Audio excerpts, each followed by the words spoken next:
Julien souhaite utiliser une classe virtuelle pour une partie de la formation qu'il donne habituellement en présentiel. Il intégrera cette classe virtuelle dans un parcours avec des modules d'e-learning. Mais alors, qu'est-ce que c'est vraiment ?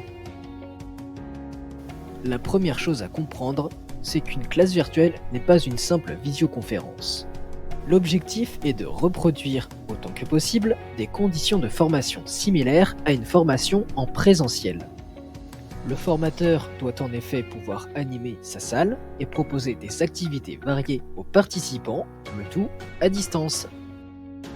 Parmi les fonctionnalités nécessaires pour une classe virtuelle digne de ce nom, on trouve, bien entendu, la visioconférence, mais aussi le partage d'écran, de documents et de vidéos, la messagerie instantanée, la demande de parole, l'organisation de sous-salles, la prise de notes collaborative, les sondages, et enfin le tableau blanc et les annotations.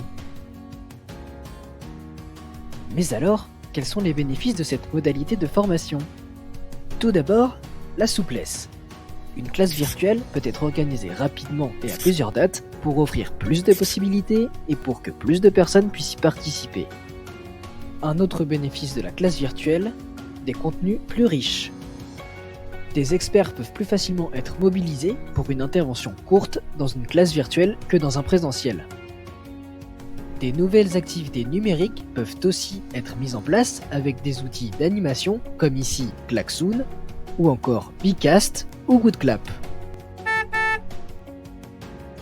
Le troisième bénéfice d'une classe virtuelle, c'est d'accroître l'engagement.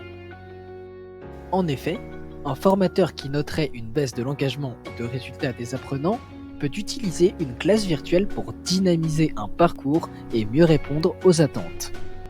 Ensuite, le gain de temps. Avec une classe virtuelle, pas de temps perdu dans les déplacements ni de temps mort pour le formateur comme pour les apprenants. Et enfin, la classe virtuelle est plus économique et écologique. Pas de frais de transport, pas de salle et d'équipement nécessaires et moins de frais administratifs. Des sessions plus courtes et plus fréquentes peuvent être envisagées avec des coûts très limités. Peut-on toujours utiliser une classe virtuelle ? En prenant quelques précautions, on peut très souvent l'utiliser, mais ce n'est clairement pas adapté lorsque la formation nécessite des jeux de rôle, des mises en situation professionnelle avec manipulation d'équipement, de la co-construction matérielle, ou lorsque la formation a aussi un objectif de team building. Comment donc réussir une classe virtuelle ? Pour commencer, faites court, c'est-à-dire 1 heure si vous débutez et 2 heures max si vous avez de l'expérience. Limitez à 10-15 participants maximum pour pouvoir assurer l'animation et éviter de faire un webinaire.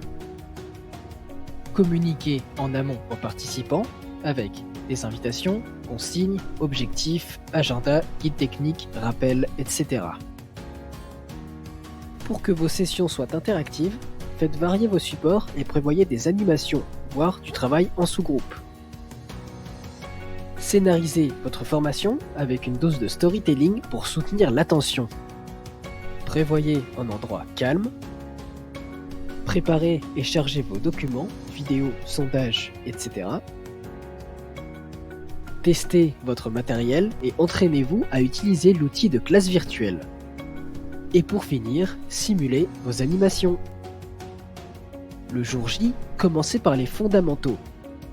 Rappelez les objectifs pédagogiques, présentez le déroulé, donnez les règles de participation et précisez les consignes en cas de problème technique. Passez ensuite à l'animation en suivant votre scénario. Ensuite, faites interagir les participants par une session de questions-réponses, via le chat, par une prise de parole via la webcam, ou encore par la restitution d'un travail effectué. Et enfin, concluez par un quiz si vous devez vous assurer de la bonne compréhension et de la montée en compétences, par une évaluation qualitative qui vous donnera des axes d'amélioration sur le fond comme la forme. Une fois la classe terminée, n'oubliez pas de bien reporter les présents afin de justifier des temps de formation et de pouvoir générer les attestations, de mettre à disposition les supports utilisés et construits en session, ainsi que l'enregistrement si vous le souhaitez. Avec tout ce que nous avons vu, Julien y voit maintenant plus clair sur les bénéfices des classes virtuelles et sur la meilleure manière de les utiliser. Donc, si vous ne l'avez pas encore fait, il est temps de vous y mettre.